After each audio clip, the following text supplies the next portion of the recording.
The movie opens with a woman named Malorie Hayes warning two children who will only be identified as boy and girl that they would embark on a perilous journey across the river. She emphasizes how crucial it is that they keep their blindfolds on as they leave the house. After leading the children outdoors along a string path to the boat and into the water, Malorie picks a box containing her pet birds.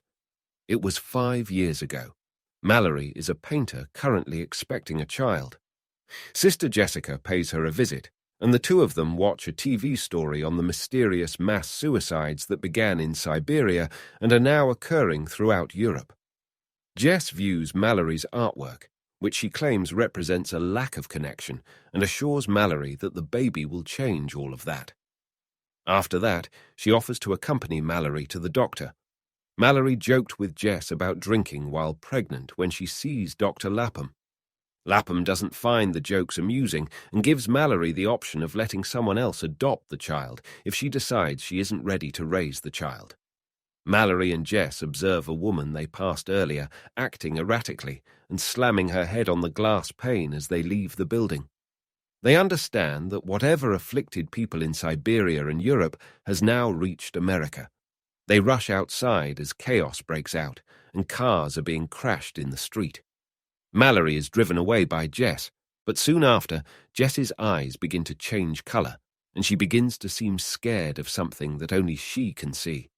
Malorie is trying to keep her on the road as she drives erratically, but Jess flips the car and crashes.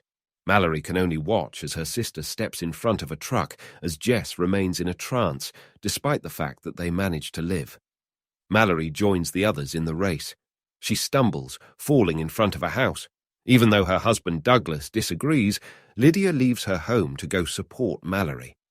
Malorie seems to enter a trance and start chatting to her mother before Lydia can lift her up. Lydia enters an automobile that is on fire and is about to blow up. Tom assists Malorie in standing up and enters the house. A policewoman named Lucy is keeping an eye on them. Greg, the homeowner, Charlie, Felix, Cheryl, Jason, and Samantha are also there. When they hear their kid sounding threatened on the phone, the latter two leave the house. The others all exchange stories about what they have observed in persons who have been affected by this enigmatic power. Charlie believes that the creature is brought on by demons that manifest as one's greatest sorrow or grief. They are all aware that the object is invisible and that gazing at it will result in one's death. Tom attempts to comfort Malorie as she walks away from the group and explains what occurred to Jess. The group then boards up the doors and covers the windows with newspapers to keep people from peeping out. Today, after spending 6 hours on the river, Malorie and the kids continue to travel downstream even though it is completely dark. Malorie uses the radio to establish touch with individuals and soon begins to hear the thing whispering her name. Olympia, a survivor from the past, begs to be allowed inside the home. Malorie gets a rifle just in case, despite Douglas's efforts to stop her. The others let Olympia into the house with caution and notice that she is also expecting. Greg then offers to monitor whatever is outside by inspecting the home's transmitters. He waits in front of the computers till it appears as though he sees something on the screen. Later, the others notice a thumping coming from the space. They quickly ascend, just in time to witness Greg fall and fatally hit his skull against a ledge. The computer monitor is then ruined by the others. Later that evening, Olympia tries to discuss the names they might choose for their child with Malorie, but Malorie just wants to be left alone. She turns around and hears what she believes is a thumping sound in the home, but it turns out to be simply Lucy and Felix having a hookup. 14 hours spent on the river. Malorie commands the children not to remove their blindfolds, despite hearing a man's voice scream out that it is safe to do so. He says there's no need to be afraid of it because he has food and has seen the thing. Just as the attacker lunges her and tries to remove her blindfold, Malorie pulls out her gun and fires wildly.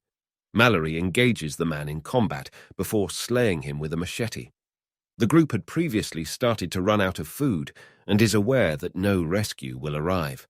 Charlie, Malorie, Tom, Douglas, and Lucy go to visit the supermarket where Charlie used to work before he shut it up as things got out of hand.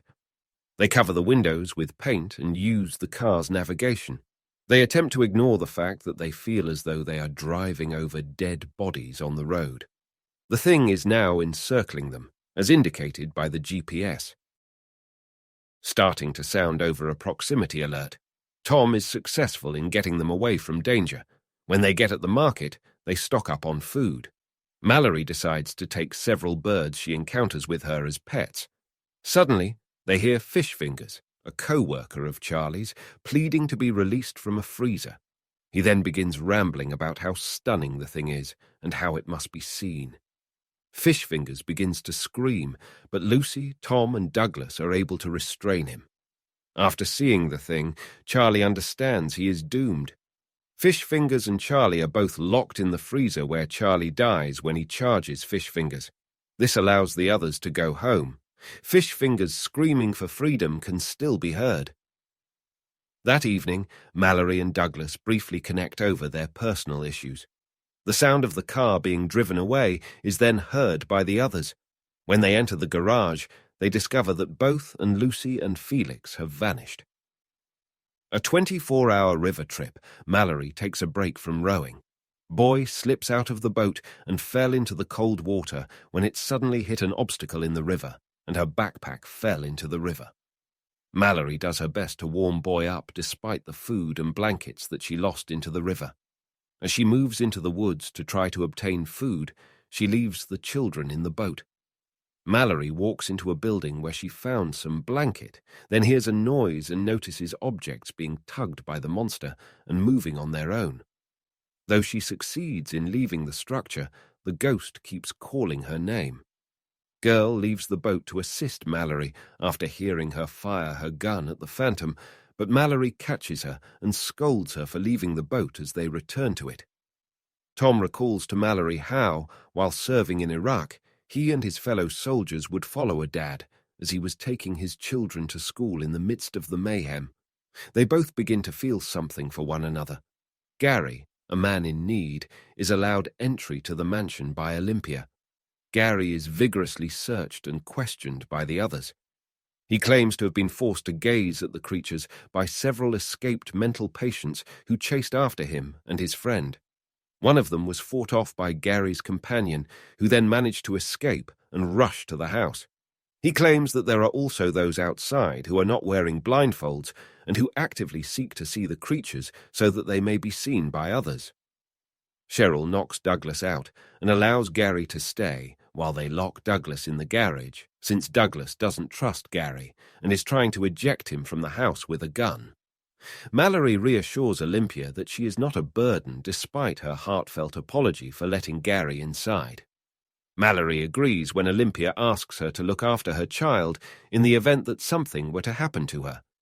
Olympia is then given a Hello Kitty doll to present the infant.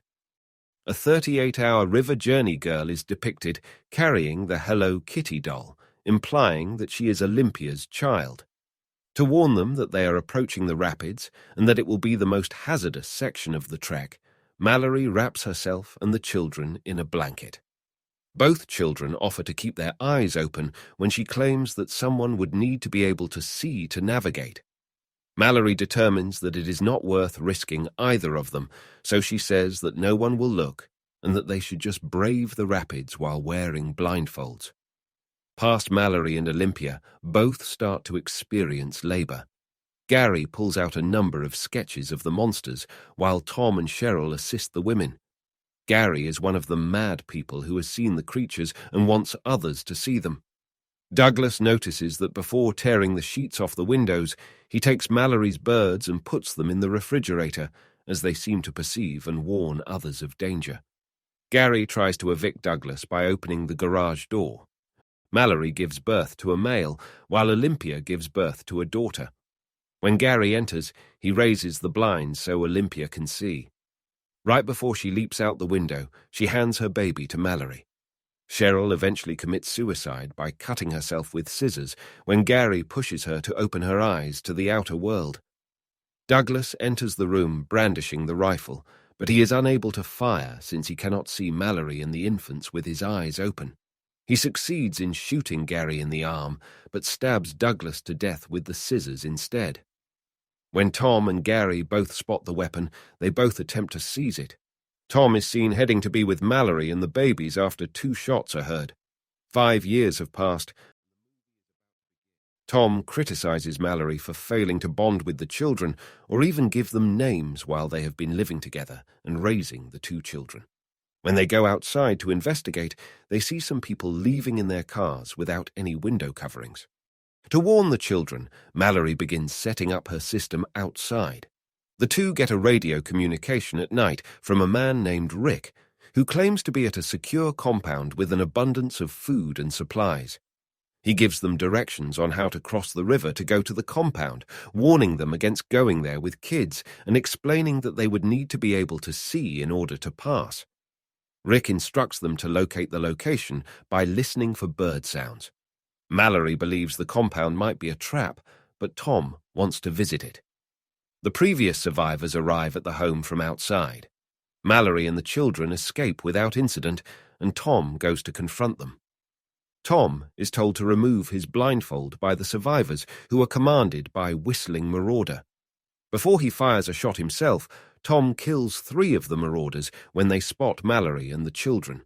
Before going for the stalking leader who is pursuing Malorie and the children, Tom removes his blindfold and kills 2 more. Tom fights the thing long enough to kill the leader before turning the gun on himself and alerting Malorie to his death. The children are then gathered by Malorie to travel to the river. After 42 hours on the river, they are now getting close to the rapids. Malorie tries to navigate the choppy waves when they arrive, but the boat turns over and everyone falls out. Boy is in the water when Malorie shouts out to the children. Girl has made it to the land, and Malorie discovers her because Girl has a bell that she continuously rings. The creature attempts to convince the 3 to see as they continue to walk through the woods while whispering to them and using all of its might. But Malorie's influence over the children convinces them to listen to her instead of turning to look. She follows the birds as they make their way to the property, but as she tries to enter, the thing surrounds them until someone unlocks the entrance and lets them in. Malorie and the kids are given the all clear after having her eyes examined. Malorie learns from Rick that the property is a school for the blind and that those who attend are safe from the entities. Dr. Lapham is eventually discovered by Malorie and the children, who are warmly welcomed. Malorie finally gives them names after asking the children their names. The girl is named Olympia after her mother, while the boy is named Tom. Malorie boldly claims that she is their mother and that they are her children. The birds are then let out of Malorie's bird box and allowed to join the others at the bird sanctuary.